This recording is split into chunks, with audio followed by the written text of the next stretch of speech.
ಯಾರು? ನಮಸ್ಕಾರ ಜಮೀನ್ದಾರೆ, ತಾವೇ ತಾವೇ ಆಶಾ, ಅದು ನಿಮ್ಮ ತಪ್ಪು ಕಲ್ಪನೆ. ನಾನು ಜಮೀನ್ದಾರನೂ ಅಲ್ಲ, ಧನಿಕನಲ್ಲ.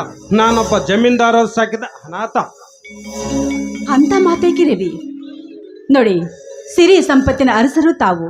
ದೇವರು ತಮಗೆ ಯಾವುದಕ್ಕೆ ಕೊರತೆ ಮಾಡಿದ್ದನ್ನು ಹೇಳಿ ನೋಡೋಣ. ಆಶಾ, ನೀನನ್ನುವುದು ನಿಜ. ಆದರೆ ಸತ್ಯ ಸಂಗತಿಗಳನ್ನು ಬಿಚ್ಚಿದರೆ ನೀನು ನಿಜವಾಗಿಯೂ ಆಶ್ಚರ್ಯ ಪಡುವೆ. ಅದೇನು ಹೇಳಿ ರವಿ? ಆಶಾ, ಸತ್ಯವಾಗಿಯೂ ನಾನೊಬ್ಬ ಅನಾಥ.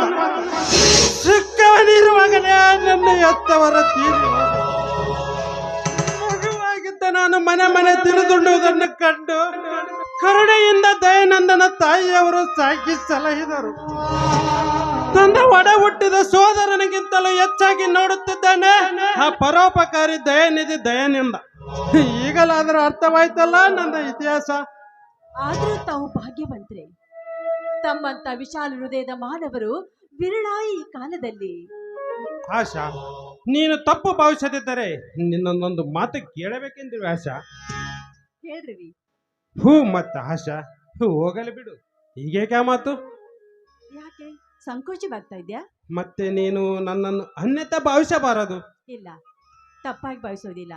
ಭಯಪಡಬೇಡಿ, ನಿರ್ಭಯವಾಗಿ ಹೇಳಿ. ಮತ್ತೆ ನೀನನ್ನು ತಪ್ಪಾಗಿ ತಿಳಿಯಕಬಾರದು. ತಮ್ಮ ಮಾನೆಯಾಗೂ ನಾನು ತಪ್ಪು ತಿಳಿಯೋದಿಲ್ಲ, ಆಯ್ತೆ? ಅಯ್ಯಯ್ಯೋ, ಏನು ನನ್ನಣೆ ಮಾಡಿಬಿಟ್ರಿ? ಮನಸ್ಸಿಗೆ ಹತ್ತಿರವಾದವರು ದೇವರ ಸರಿ ಅಂತ ಹೇಳ್ತಾರೆ, ಅದಕ್ಕೆ ತಮ್ಮ ಮಾನಿ ಮಾಡಿದೆ. ಆಶಾ, ಅಂತೂ ನಾನು ನಿನ್ನ ಮನಸ್ಸಿಗೆ ಹತ್ತಿರವಾದಂಥ ವ್ಯಕ್ತಿ ಅಂದಂತಾಯ್ತು.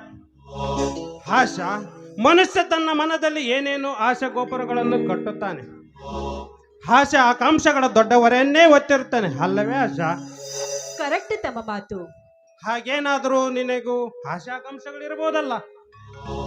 ಸಾಕಷ್ಟು ಬಯಕೆಗಳು ಮನೆ ಮಾಡಿಕೊಂಡಿವೆ.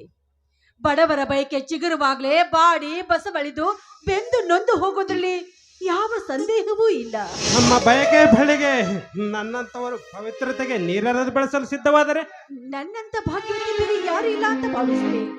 ಆಶಾ, ಬಹುದಿನದ ನನ್ನ ಮನದ ಬಯಕೆಯನ್ನು ನಿನ್ನೆದುರು ಎಂದು ಮನಬಿಚ್ಚಿ ಹೇಳಿವೆ. ಹೇಳ್ರವಿ.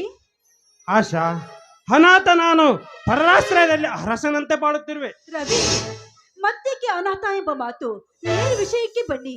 ಆಶಾ, ನಿನ್ನ ರೂಪ ಸದ್ಗುಣ ಸಂಕೋಲೆಯಲ್ಲಿ ನಾನು ಬಂಧಿತನಾಗಿರುವೆ. ನೀ ನನ್ನ ಬಾಳ ಸಂಗಾತಿಯಾಗುವೆ ಎಂದು ಬಯತೆರೆದು ಕೇಳುತ್ತೆ. ನಿನ್ನ ಉತ್ತರ?